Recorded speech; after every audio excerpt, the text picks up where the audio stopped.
So the night is finally upon us. We went and saw Halloween Kills after 3 years since the 2018 version.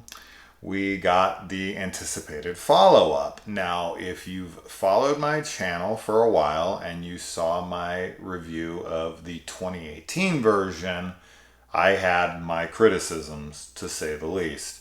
You can watch a full spoiler discussion on that, if you will. And I will definitely be doing a spoiler discussion. I plan on releasing it on Halloween night, which is a Sunday. So it will be a Slasher Sunday, Halloween Kills, full thoughts then. It's on Peacock tomorrow. I will be watching it once again, and I will be talking about it in full spoilers. But for now, we are going to keep it spoiler free. Now, you guys are wondering what I thought of this film, as is she, because I have been completely silent since we left the theater, like Michael Myers. She asked me what I thought. I said, let's get home and record, because I got some things to say for sure. I guess we'll start with what you thought. Curious on that. I really enjoyed it. Okay. We have different opinions of the 2018 Halloween as well. I liked that a lot more than you did. And this one I thought was really great, honestly. I felt like there were things that I wasn't expecting that you kind of talked about, like yesterday, that did end up happening. Of course. And I loved seeing that. I thought all the kills were really cool, and just like the 2018 one, the soundtrack was wonderful. The score was really great, but yeah, I mean, without getting into spoilers, I enjoyed it a lot. Yeah. Mm-hmm. Okay, so piggybacking off what you said there, the first thing I want to say about the film is that the score might be the best one the franchise has ever had. The score is phenomenal, like incredible. I was blown away by how fantastic the score was to this film. So John Carpenter and Cody Carpenter, and I forget who the third person is, did a fantastic job there. Holy fuck, the music is amazing. Like, wow. But, okay. So, as a slasher film, it succeeds very well. The kills are great. You know, it is gorier than some people are making it out to be. They're like, oh, it's pretty tamed down. I disagree. I think it's for a rated R theater release wide, and it being this big franchise like it is, they got away with a good amount. Now, is it like insanely fucking gory, graphic, over the top? No, but it's still really good in that way, right?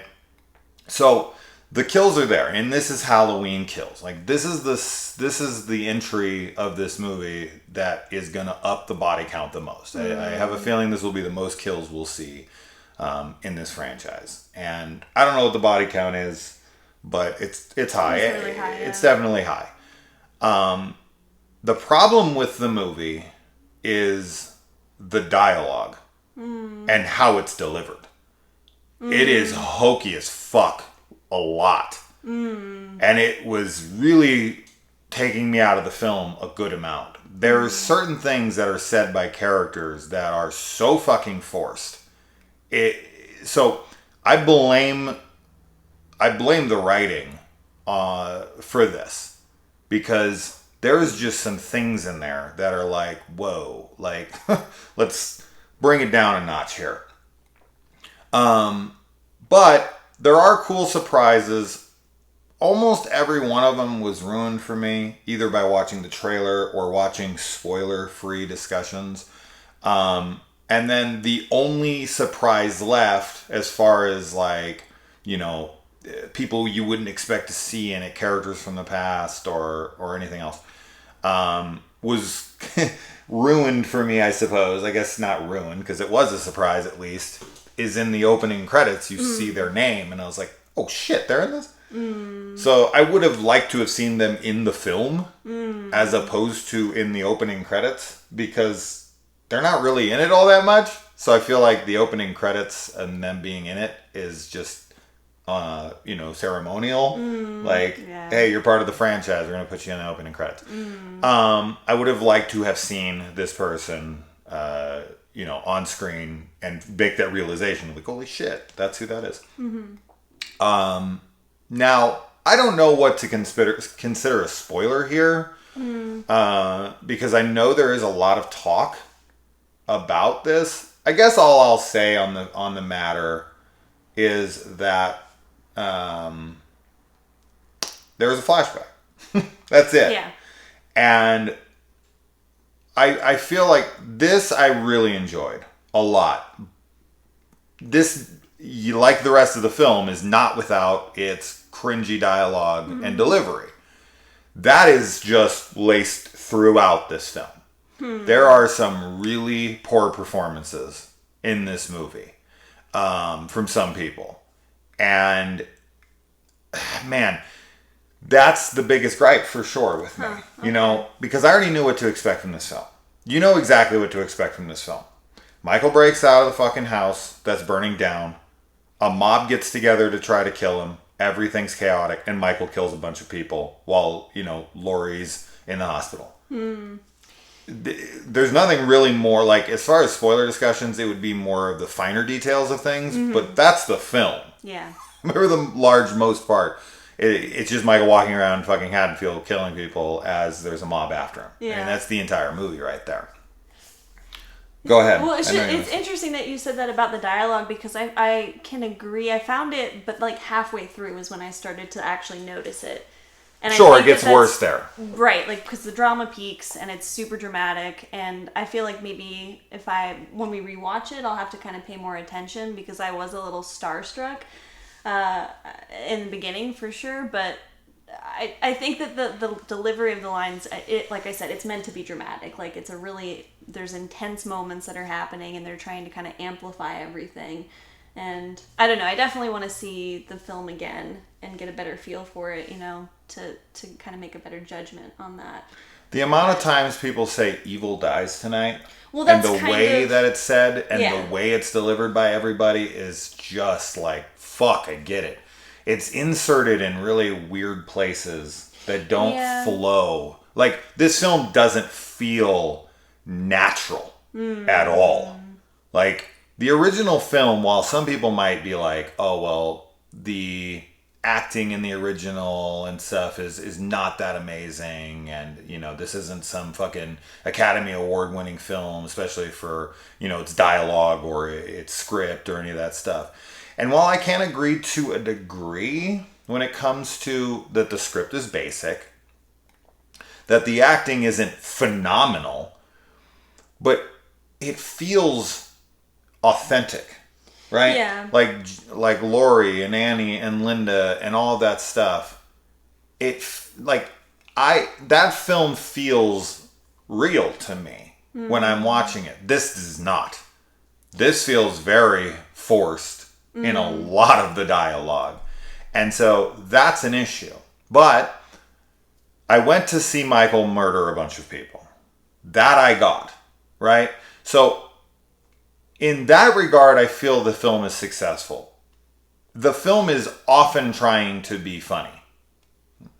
And there's a good amount of humor. There's a good amount of humor in the film, and some of it is very misplaced. I liked all of the humorous parts, and I didn't find them to be over the top and unnecessary. And I would say that the film, I think that Halloween Kills, it flows from Halloween 2018. Sure. As a package deal, I think that it naturally goes really well with the 2018 movie. So I don't know, but maybe you should be able to look at it as a standalone and say that it's a natural, has a natural progression of everything. But I think that you really have to start from the beginning and then go with it, because you kind of jump in already in the action, you know? So, but yeah. The continuity to the first one being the 2018, the first one of this new trilogy, is good. It's there. I mean, it feels like everything is identical, right? So they revisit Laurie's house, and they see bodies that were from the murders of the other films, and we see all that stuff. And it's all exactly pitch perfect. I mean, we just watched Halloween 1 through 7, and then 2018 just this last week. And, we just watched 2018 day before yesterday. So it's very fresh in my mind. There is a continuity error in the flashback, for sure. I'll be curious to go back and rewatch it to confirm, but I'm 100%. There's an issue. I know which one you're talking about. So. Yeah. There's something that shouldn't be somewhere. It should be somewhere else. Real far away. So I'm not really sure how that's there, and it bugged the fuck out of me, and it was in my head, but we'll get into that for the spoiler discussion. But there's some really cool things there in the flashback.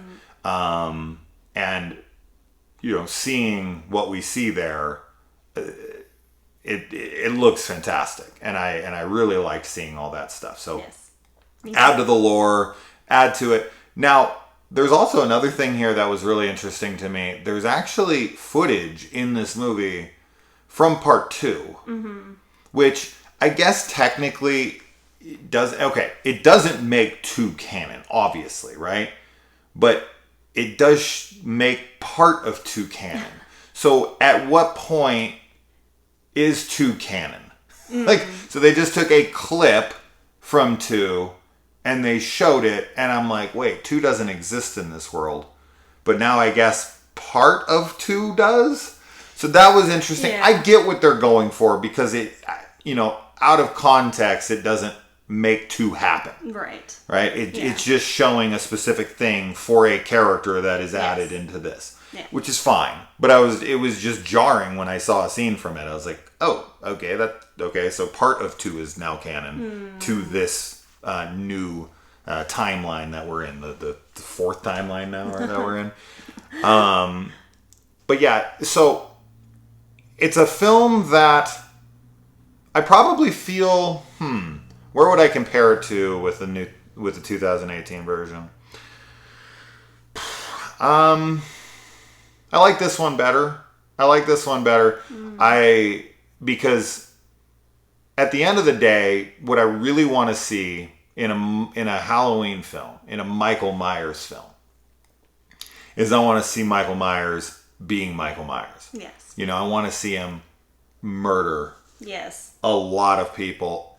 That being said, the first one isn't that, right? No. It's much more about characters. It's much more about that. But that's the setup, right? So if it is a progression, Michael kills 5 people in that movie, right? Kills his sister, he kills the 3 teens, and then he kills the, mechanic. Then we move to 2018, where he kills 18 people. 16 or 18. I think it's 18. And then in this movie, where I would say the body count's, I don't know, somewhere in the 70s to 80s. It's insane. It's so high. It's definitely high. I mean, it's not 180. Because David Gordon Green said that this movie would have 10 times more kills, and if the other one had 18. I think he was obviously being a little hyperbolic there, but it's definitely super high, much more than the last one, and the kills are good. Michael's great. Oh yeah.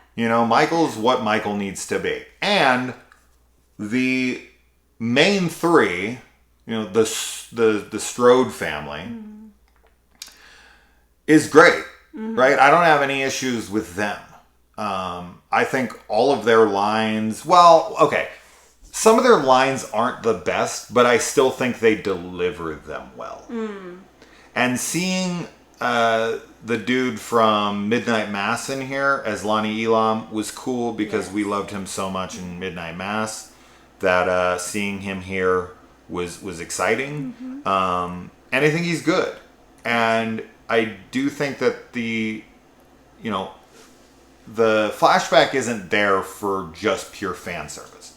It very much adds to layers within this new timeline and some of these characters, which will play into Halloween Ends.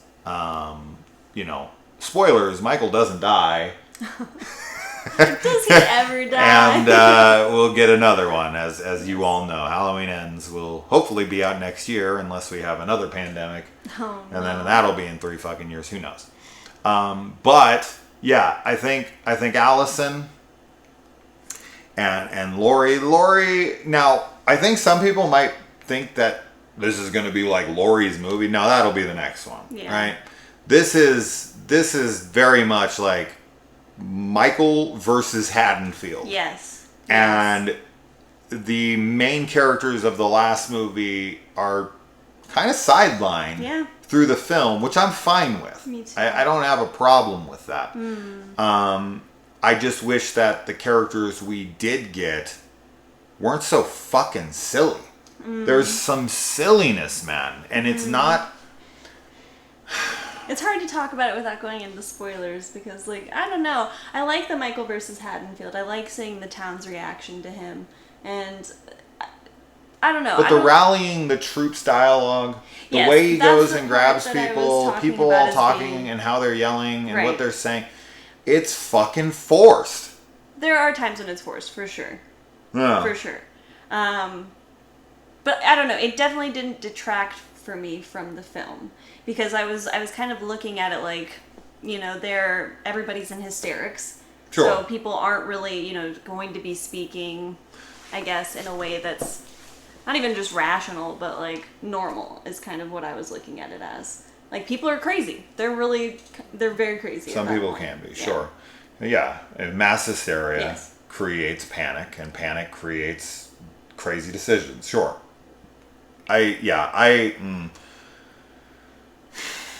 I'll say this. I liked more of the movie than I didn't, for sure. It's more in the positive for me, and I don't think I'll ever like the cringy stuff that I disliked this time around, but it's something I'd want to revisit more than I'd want to revisit 2018. It's a good slash-a-thon, right? Like, it's one of the highest body count slashers I've ever watched. And I've watched almost everyone there is. So, it's good to see Michael go on a tear. Yes. And I'm all for that. And there are some moments that I genuinely felt were, you know, scary. One particular in the Myers house that I was just not expecting him to be that fast.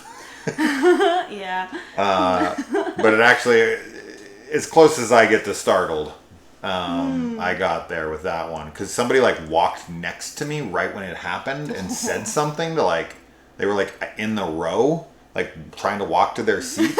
And you're like, fuck and they fucking like, this happened right at the exact same time. Someone like was right here and said something. So I was like, what the fuck? So that was good. Yeah. But yeah, I mean, yeah, I got my issues. It's almost purely with the dialogue delivery and what's written. Yeah. I could see some people getting up in arms that there's a gay couple. Oh, but that's so silly. I mean, yeah, it's not even worth mentioning. No. Yeah, I mean, until the spoiler discussion, yeah, I'm very happy to have seen things that I saw in this for sure. Yeah, it's not a bad entry into the franchise. You know, this isn't Resurrection by any means. Not at all. It's not Halloween 5, which you know I'm mostly negative on, but I do have things I like about it. As you guys all know, I pretty much outright hate H2O as well. I know there's a lot of people who love the movie. That's great. I'm sure you grew up with it. You're a 90s kid. It does nothing for me. We just rewatched it. I hate it even more. This isn't like H2O though either. No. Yeah. No. This is better than H2O for me for sure. Yeah. Good. For sure. H2O is tame, bloodless bullshit. This is brutal. Yeah. This is what I want. Yeah. You know? But as far as where the ranking goes, I don't know. I'll watch it again. Maybe I'll do another ranking of the franchise after, or quick one. I'll probably just do it at the end. I don't need a whole nother video like fucking Lee McCoy has to make a goddamn video for every fucking time he thinks of something else. He's like, next, let's do a video on Annie's haircut. That's what I should do. That's what I fucking should do. I'm the haircut stuff. expert here. Sorry, Lee. Everyone's hairstyle was great in this movie. Yeah, right. So yeah, I mean, as far as like the return of Kyle Richards as Lindsay Wallace and Anthony Michael Hall as Tommy Doyle and whatnot, I don't know. You can tell that she hasn't acted in a while. She's a little stiff. We also get the return of Marion Chambers, Yes. which you saw in the trailer as well. There's a lot of homages to the original. A little too many for me. Yeah, not for me. It's just I enjoy the homages. I don't like. I didn't find them corny. I don't thought like they were... like relying. Yeah, but I don't on the feel other like films. that's okay. I know. Yeah, it's good to see the new things for sure, but I didn't feel like the homages were like in place of like, oh, we can't think of anything else to do. I felt like they were, I don't know. The stuff with Marion Heartfelt. Chambers. That I liked it. It was I like liked identical. It. I know, but And to me, liked that's laziness. Yeah, that's laziness. I get it. Like, I get the it, homage, yeah. but But fuck. I know. Anyways, I don't want to say maybe spoilers. we'll see, but right? Because Halloween ends. Who knows, right? There could be just totally new stuff. No more homages. You never know. And there were new things in this. Obviously, it wasn't. They'll like bring shot back for fucking. shot. They'll bring back characters from the original Be like, still. hey. It'll be Ben Tramer. That'll and they'll have to announce themselves. The way they introduce characters in this from the previous installment from 1978, it's like, hey, I'm Tommy Doyle, and that over there is Lindsay Wallace, and that's Marion Chambers, and that's Lonnie Elam. That served a purpose. That It fit is, with but the scene fuck, man. and the situation. Okay. And also, you have to realize that there's people that are watching 2018 and this one that maybe haven't seen the original. That's what I was just going to say. Or they've only seen it one time or whatever, so they have to call these characters out for those, like the mass I get it. audience. I get it. That's what I was going to say. This shit that bugs me, a lot of the shit that bugs... No, I shouldn't say a lot. But a decent amount of the shit that bugs me, it bugs me because it's made for either casual fans or first-time fucking watchers. And as a diehard that's almost religious about this fucking franchise at this point, I get it. It's like... Dude, I know who that is. Yeah. Dude, I get that. I've seen that. I know this better than the fucking people making it. Yeah. I guarantee you that. So, to me, I'm sitting there like, oh, no, we don't need this. But I get it. I get its purpose. Okay. Yeah. Right? But that doesn't mean I have to like it. Sure, no. Right? Yeah. Yeah. So it's I get what it does. Mm-hmm. I get who it's for. Mm-hmm. I just don't care. Because I'm being selfish, I guess, right? I can only tell you my experience with it, and my experience is it's too heavy-handed to cater to casuals or first-timers or people who don't even want to be in the fucking theater, who got dragged there by their loved one. I'm on the positive side. I'm on the positive side, but I don't expect Ends to do anything more than this one did. We'll see. No, at this point, we're 2 movies in. I know what Danny McBride's style is. Mm-hmm. I know what David Gordon Green's style is. The dialogue is gonna bug me, just like it did in the last one, just like it did in this one. It's the way they write it. It's unnatural. It does not flow. It's trying to be too witty. It's trying to be too comedic. It's trying to be too callbacky. That's the kind of shit I want to steer away from. But I know it's not going to happen. At this point, they're all in on that. Why would they change it now? Sure. Yeah. But we'll see. We'll see. I'll be there. And I'll be there. And at the end I keep saying at the end of the day. It is at the end of the day. Yes. But when the movie ends, what I want to take away from it is that I got new stuff to the franchise that I enjoyed and that it added to something within the franchise. Mm-hmm. And even if it doesn't do that, even if it's completely standalone like Halloween 3, as long as I take things away from it that I greatly enjoyed, I should be pretty happy with that. Mm-hmm. Even if there's things that I'm like, oh man, I can overlook that stuff in order to get the stuff that I did enjoy. Right? So I'm really trying to, it's like when I watch Halloween 5, there's things I really like in that movie. I really like the laundry chute scene. I think it's fantastic. I think it's tension. There's super crazy good tension in it. I like all of that in there. You know, I don't like that it's set in some gothic museum fucking house in the middle of nowhere, because that ain't the Myers house. You know, but you can't focus on that. Right. Right? So I'm trying not to, and I will try not to in the future. And that's what I did with 2018 when we just watched it. It still irks me. Yeah. Right?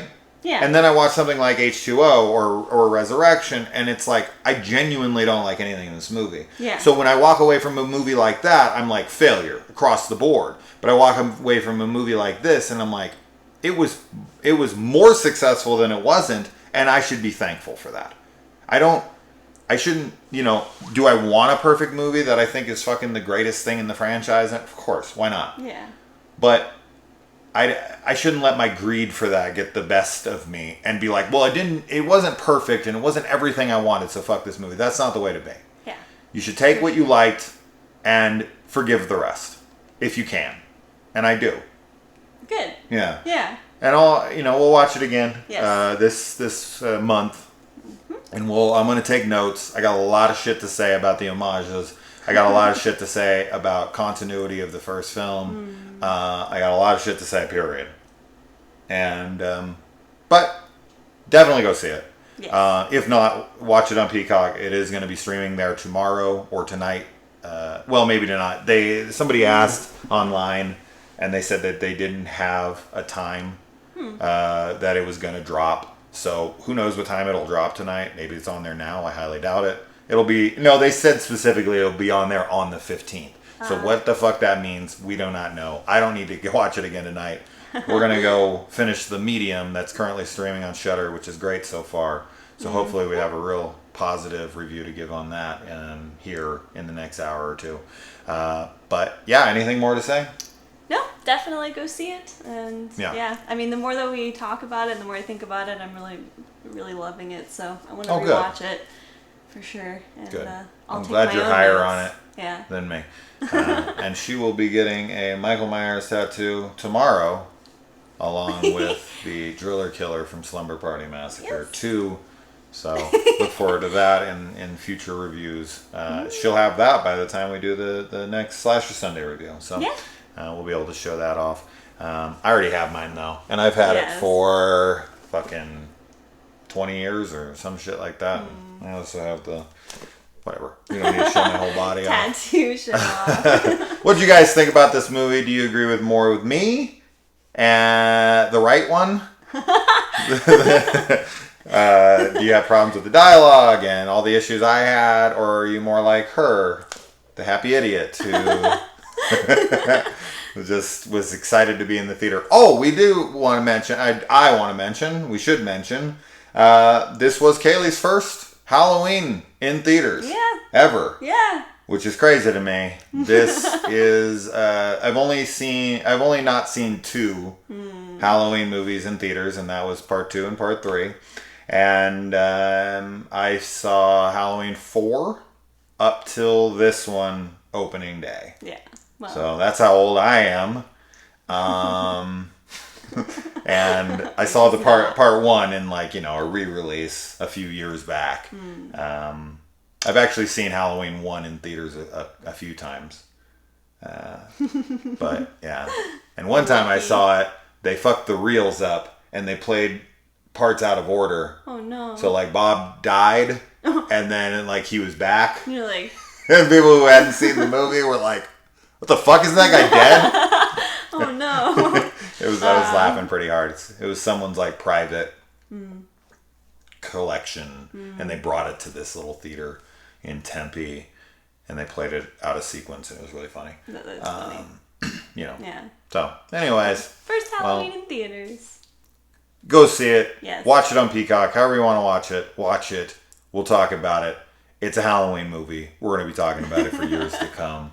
But, I was realistic about it. This is my true feelings, as always. I'm not a fucking fanboy who's like, everything this franchise ever does is good. No. Unfortunately, this franchise is all over the place in quality. Yeah. And this one falls somewhere in the middle for me. But, yeah. Well, anyways, We'll see you at, well, later tonight, but for the Slasher Sunday review in 2 weeks. So, yep. Happy early Halloween. Happy Halloween. Enjoy the movie. Bye. Bye. All right. Put on the 30 minutes. mask.